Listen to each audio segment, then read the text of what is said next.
Okay, so let's get into the shading of the eye. Now I'm going to start with the pupil and just kind of work my way out. So remember the pupil, we can just go ahead and darken that in.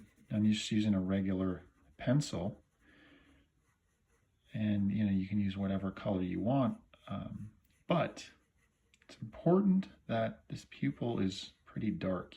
You can press pretty hard if you want. If you're using a pen, you're just going to go full on black or blue. Again, it doesn't matter because we're just going for darkness here.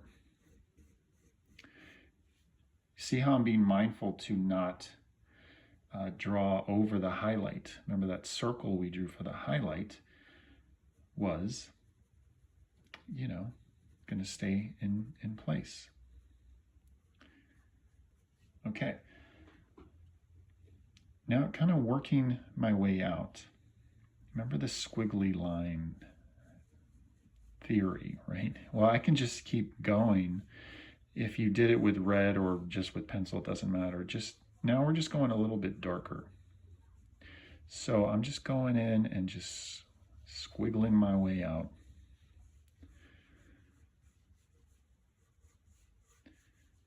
So this is something that you can just put a lot of time in. You can really get lost in this part. Just doing the iris itself. So it's a great little way to, get better at drawing, but also to kind of get lost in something. I think drawing, for me, for a lot of artists that I know, is very meditative. It's a form of meditation. You can kind of just get in the zone. A big part of meditation is getting in that zone of clarity and peace to some degree. Yeah, it can be frustrating working on a drawing that's not going your way. Then it's not so peaceful, right? But just taking a tool, right, and moving it around on a surface is very therapeutic. Okay, so you can see here that I can just continually do that. I can do that all day long and get some interesting things happening. I'm going to, again, reinforce the little circular elements. Now, not all eyes have this. Again, how do I know? Well, I've looked at a lot of eyes, so I encourage you guys to just, make a folder on your desktop or on your phone and just collect pictures of eyes that you find. Pinterest is a great place to just create these boards that you can then, reference. So whenever you're drawing eyes, you pull up your Pinterest board and then you just start drawing from the boards. So collecting reference is a big part of, being what I think a successful artist, right? Because you need your reference. I can't make up this stuff just out of my head. I need to, look at it a lot to commit things to memory. So having looked at eyes for years and years and years and really studying the anatomy and the mechanics and all that is helping me to do this right now. Okay, so I'm not going to continue doing all of that because, again, that's just going to take time, and I think you guys get it at this point. Squiggly lines, reinforcing the ellipses, and then you can just kind of do that for a while. I'm going to now darken in the edges of the iris. Now, it's not a clean-cut line that separates the iris from the white of the eye, which is called the sclera, S-C-L-E-R-A, sclera. Kind of an interesting word, but that is the technical term of the white of the eye. So the iris kind of has a soft edge to it. It's not a hard line. So that's what I'm reinforcing here. I'm just reinforcing a darker edge that is kind of soft. So you see how thick I'm making that. It's not going to be a thin, dark line. It's going to be kind of a thick, dark line. So now what I want to do is reinforce this idea. Remember when I was talking about the eye and the lid, right? The lid is kind of this, you know, overhanging kind of awning, as it were, like an awning to a storefront, you know, or a shelf that's hanging over something else. It's casting a shadow. So remember this highlight? This is indicating where the light source is. Now I'm just going to say this is the sun, but this could be a spotlight in a room. It can be any light source, but let's just say it's the sun. And so it's coming from the top, right? So this is the top lit eye, and the sun is at the top right. And so that means it's casting a shadow onto the eyebrow, really, and then the eyebrow is casting a shadow onto the lid. The lid is casting a shadow onto the eyeball, the sclera with the iris and everything. So with that in mind, I'm going to start with the iris first. I'm going to darken the upper part. I'm not going to worry about all that detail I did. I can add it back later. This is more important. This is going to make it feel that the eye is really sitting under that lid. I'm going to go a little bit darker. Again, if you have an eraser, you can just erase out if you go too dark. And as I continue down, I'm basically gonna leave it as is. But by darkening the top part of the iris, it's creating the illusion that it is underneath this lid here. This lid is casting a shadow onto it. And so you can play with the levels of darkness. But you see already that's created this illusion that this is kind of behind the lid. And so, you know, we don't stop there. Remember that the whole eyeball itself is getting some of this shadow treatment. So underneath the lid, across the entire sclera, I'm going to apply that same idea. You can see here that I went a bit dark. You don't want to go too dark with the white of the eye, though. But just enough here. You see how as I go down, I'm kind of easing up. So I'm going to do it right on this side here. And again, since I drew with an angle, I'm just kind of going with that angle at the top. So darker at the top, and then ease up as I go down. Something like that. Super simple. If you want, you can get into smudging. You can use your finger and to create a smooth transition. I'm not going to talk too much about blending, but this is blending 101 at its simplest. You can see here I went a little bit further there. So I'm going to grab my eraser. This is a kneaded eraser, so it's not as harsh as a regular eraser. But again, now I can go back and just smooth out a little bit more. Okay, something like that. You can see now it looks like this eyeball is really kind of inset in that eye. Now I'm going to talk about eyelashes right now. Now, if you're doing a hyper-realistic eye, you're going to draw every single little eyelash, and you're going to be looking at reference, trust me. You don't want to make this up out of your head. But just for sake of time, and just to group things together, that's always a good way to draw anything, is you group things together, and I'm grouping the entire eyelash system, as it were, into one kind of dark element. You see here I'm kind of going thick at the edge here. Again, I'm just grouping it all into one thing, as it were. Remember how we broke down the eyelid into 1, 2, 3? I'm doing the same with the eyelashes. Okay, we have one group here. We have one group in the middle that I'm darkening entirely. And then kind of over here, and you can see here, this is biggest, second biggest, and then third biggest groupings of eyelashes. Now I can do occasional little stragglers of eyelashes. Now again, I'm not attempting to do every single one. So you see here, this looks almost like a very stylized character. This also looks like those eyelashes that are kind of taped on. So that's why I'm doing now little stragglers here or there. Again, a hyper realistic eye is you're gonna do every single eyelash. Now, you know, that's a lot of work, but if that's what you want to do, that's great. So, you know, eyelashes can have their own design, you know, like this end here can maybe curve a bit more. It doesn't matter. You can really play around with it. The most important part is really this area.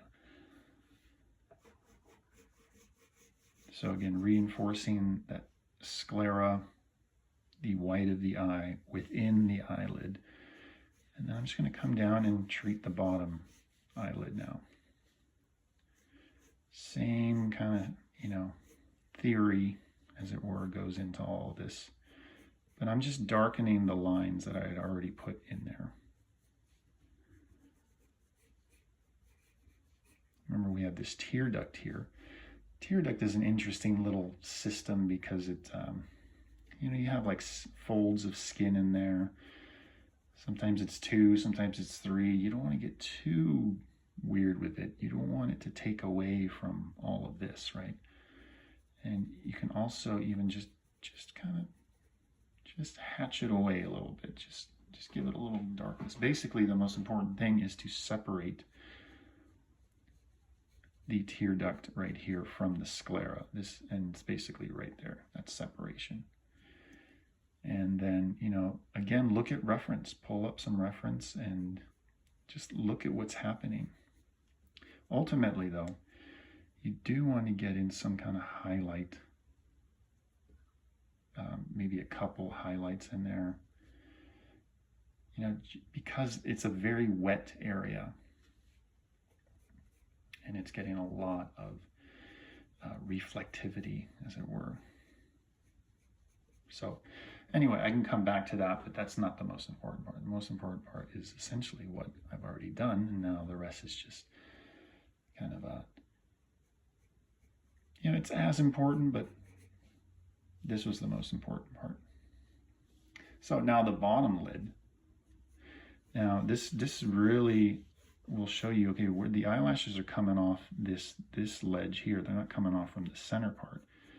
So again, I can just do a thicker line right here that goes all the way to the edge. Now you can, again, if you're grouping things together like that, you can group that top lid with the bottom lid, like so. And again, you know, these can shoot way off. It really depends on what style of makeup is going on. Again, that's something that you can explore, you know, on your Pinterest board or just on yourself. Even if you're a male, it's okay to, you know, throw on, be creative, throw on some makeup, you know. There's nothing wrong with that. Anyways, so you can see here that the thickness and the darkness really kind of goes all the way here, and then it kind of thins out as we go here. Again, I can add a few little stragglers here, there. Most of the time when you're seeing eyes, you're pretty far back, unless you're doing a super close-up of the eye, right? So now what I'm just doing is I'm just kind of trying to go further inward. I'm noticing on mine that I could stand to make the whites of the eyes a little bit lessened, either with shadow or with eyelash indication. So I just had a sense that, okay, I wanted that just to be a bit more contained. So again, I'm just keeping in mind that there is shading happening there. So with shading, you don't have to smudge, but as long as there's a gradation happening, it's gradating from one tone to another, whether it's light to dark or dark to light. You can see here, again, how far I can push the darks, right? So I'm just basically pressing down even further onto what I've already done. This lower eyelid, I want to bring it down maybe a little bit more. And since, you know, we're doing a female eye here, we can play with, darkening all this. There's makeup on this lower lid. Same with the upper lid.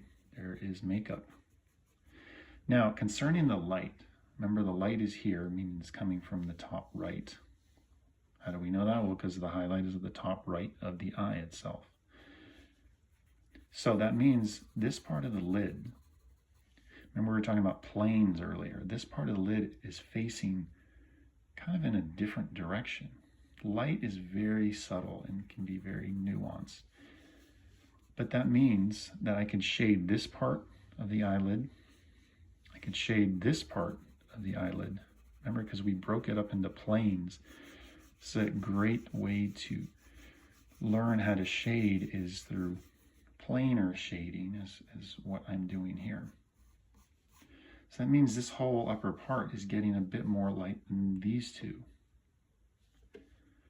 Now, of course, there's a curve that's happening here, meaning I can add another plane right here.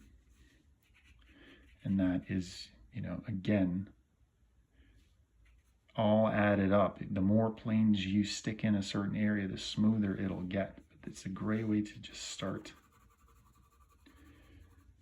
shading. So what I'm doing is basically, I'm just shading in all of this here. I'm leaving this part here a bit more exposed.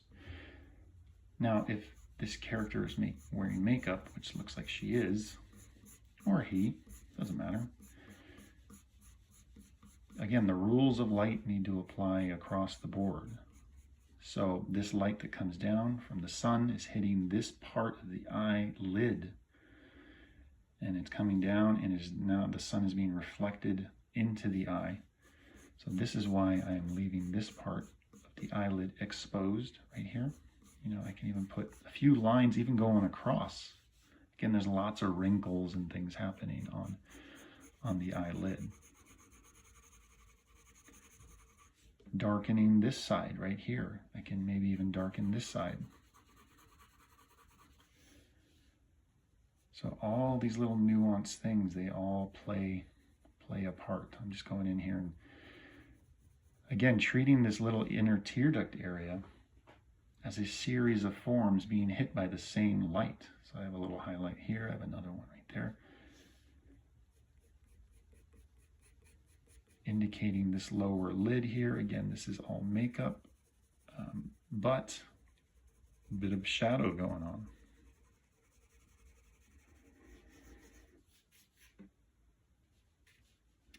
This part here, remember, this was the skull, right?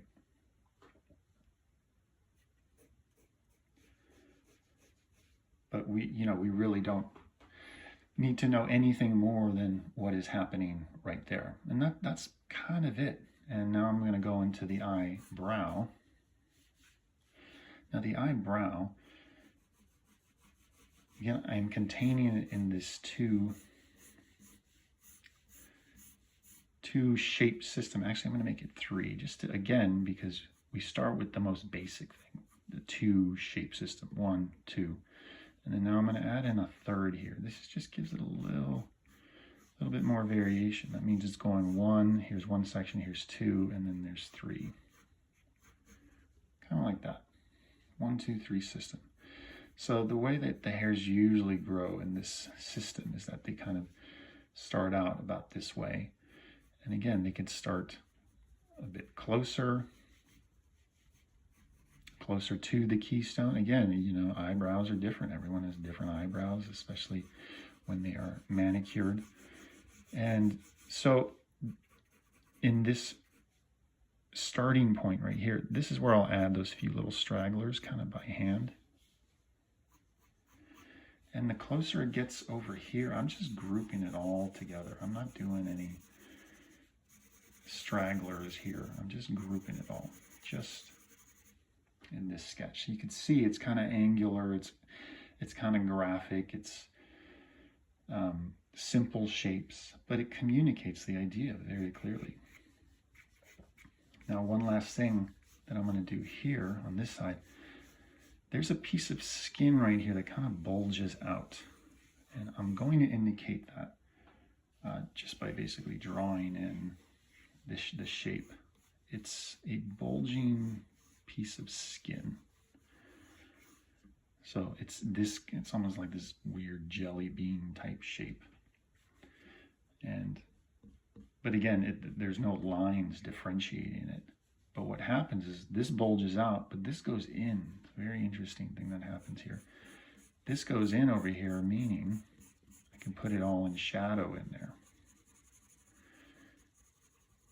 This is lit, and then it goes into shadow, and then I can continue some of that shadow on the wing of the keystone. Remember, that wing is it's indented, it's going back, it's not facing the sun. The sun is basically up here and shining down all the way over here. So to connect it all, remember that line that I talked about initially on the side of the eye that connects? Well, I'm literally using that as a base to start to shade from the bottom edge of the eye. And this is where a lot of people might put makeup to kind of connect, as it were, connect the sides of the eyelash area to the eyebrow. See, it makes this interesting connection right there. And I can smudge it with my finger a little bit to give it that soft kind of look.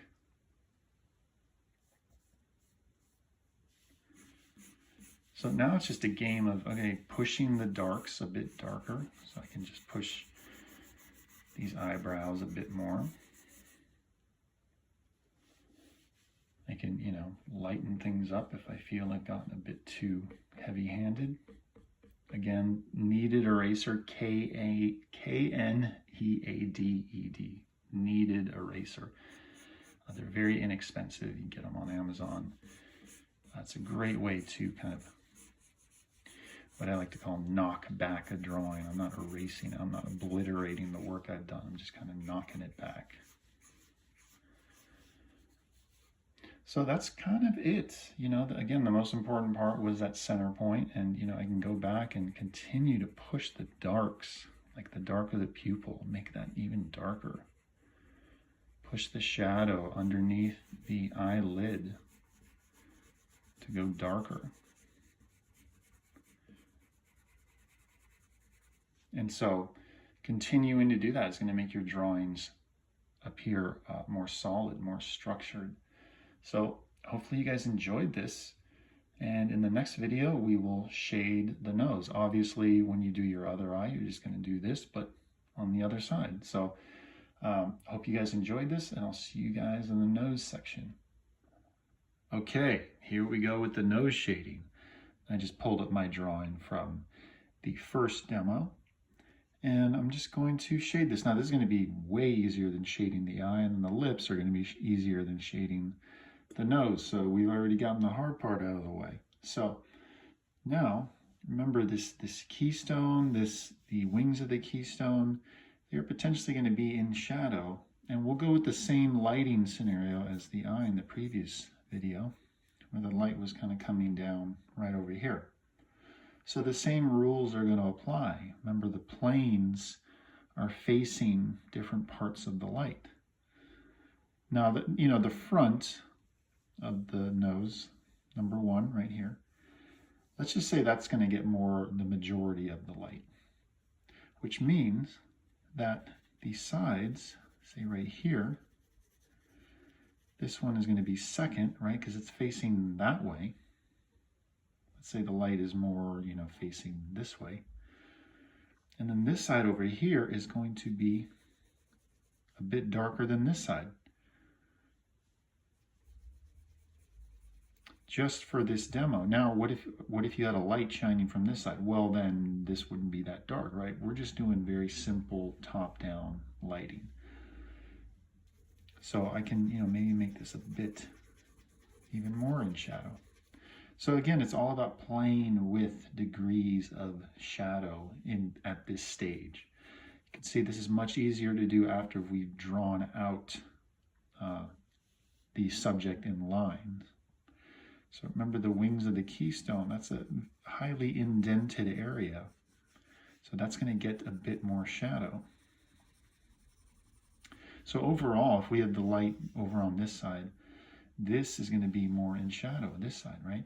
If the light is coming straight down, then it's going to be kind of equally lit. So always ask yourself in the scenario of your drawing, where is the light? Now, the keystone, that is, again, that's an indented thing. If we're looking at the side of the face here, the keystone, and everyone's keystone is different. See, it's indented, it's going inwards, which means if the sun or the light is at the top, it is facing away from the sun. So that's potentially going to be in shadow, depending, one, where the light is and how indented it is. Some people's keystones, it's more of an angle. Some people's keystones, it's not that much of an angle. So really depends on the person, or in this case, the drawing. I'm going to shadow this part of the keystone over here. So now we're getting a sense of volume, right? We have a sense of dimensionality, which is great. Now remember the ball of the nose.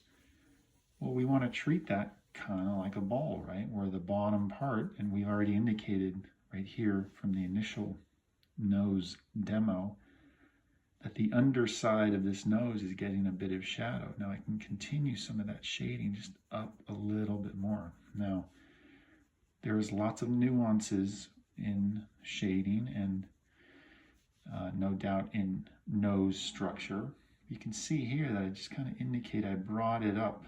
Remember, this ball is in front of these nostrils.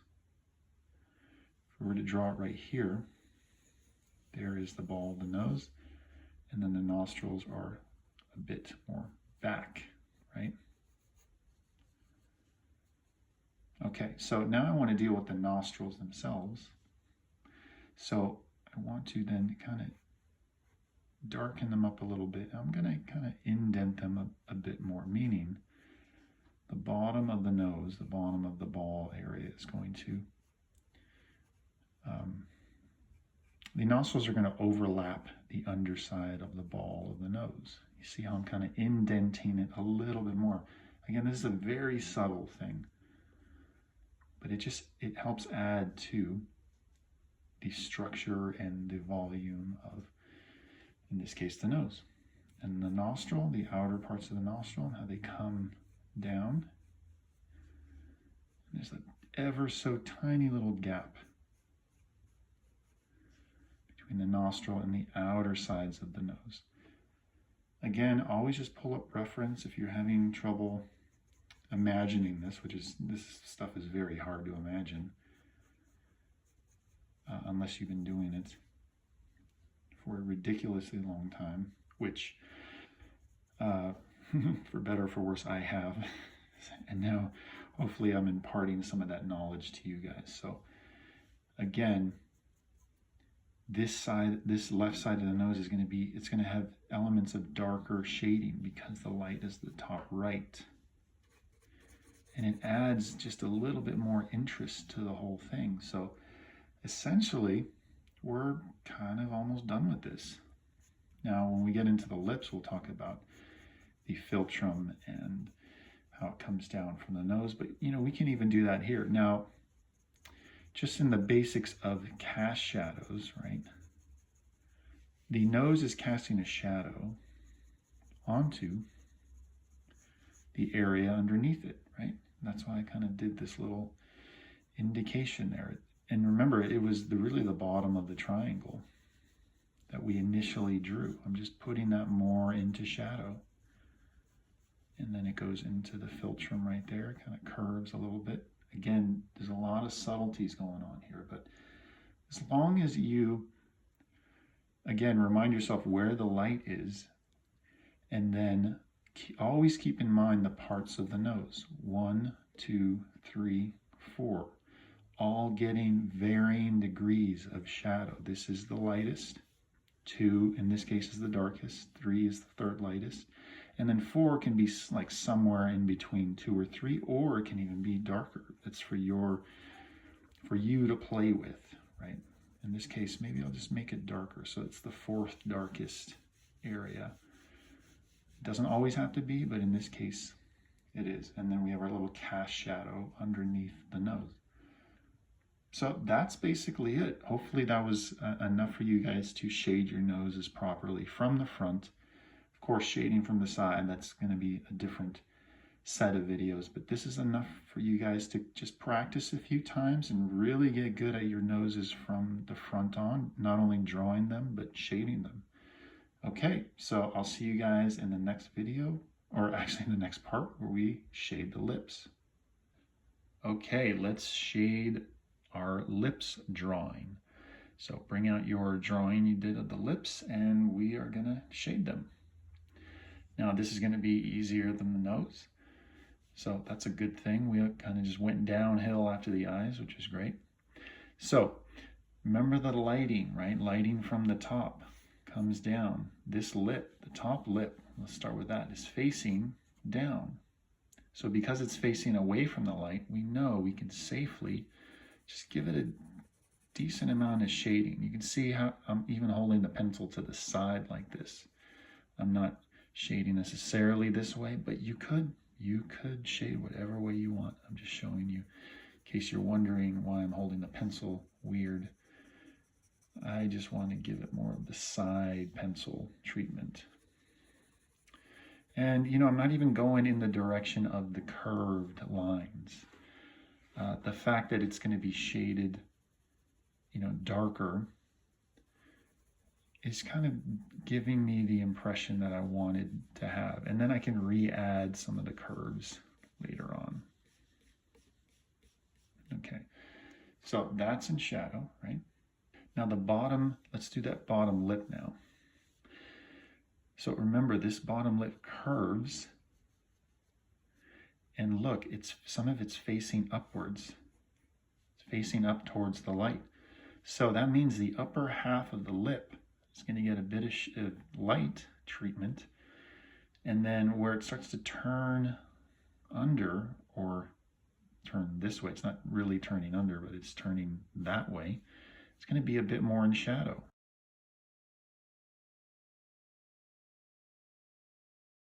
Now if I go here, I'm keeping all that in mind.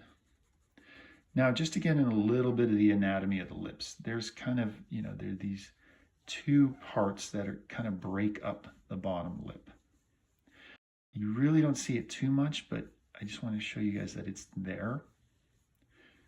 And so I kind of just lightly drew them in here. So they're kind of two bulges that are under there. Okay, so ultimately though, I'm just shading the lower half of that lip. Now remember that part where it kind of went and attached to the side. You know, we have the lower lip indication that goes all the way, you know, connects over here. It doesn't connect directly to that, but in the general area. Then we have our other little part here, this other piece of skin here that kind of connects outward over here. And you know, in a drawing or in a painting, this kind of just fades off. It just fades off lightly. There is no sharp indication. The only sharp indication on the side of the mouth is where we kind of put that smile line initially. So I'm just going to go ahead and darken. And you see there's a subtle little curve that's happening there. You can get very nuanced here, especially if the character is smiling or has a little bit of a smirk. So I kind of just went up on both sides just to give that sense of smirkness, if that is a word. Okay. Now reinforcing everything I already did. Remember the bow. We have our Cupid's bow. Hopefully you guys will always remember that when you're drawing the lips. It's like, oh, it's a bow. It's like a bow and arrow. Cupid's bow. It's very, very charming. The bottom, the underside of the lip, right? Remember that little area that gets shadow. These are things you're always going to notice from now on when you see another person or particularly a photo. Sometimes people don't like to be stared at. So, we look at photos so we can notice these things. And so that can get, pretty dark in there. Again, depending on the light, right? But since we're top lit, we're getting that. And remember, feel free to have fun with shading with your finger. Really kind of get into it and play around with, I wouldn't call this getting dirty, as it were, but you can get pretty dirty with graphite. Okay, so again, I shade with my finger and then I go back. You're like, well, why do you mess up your lines with the shading? Well, you build up texture that way.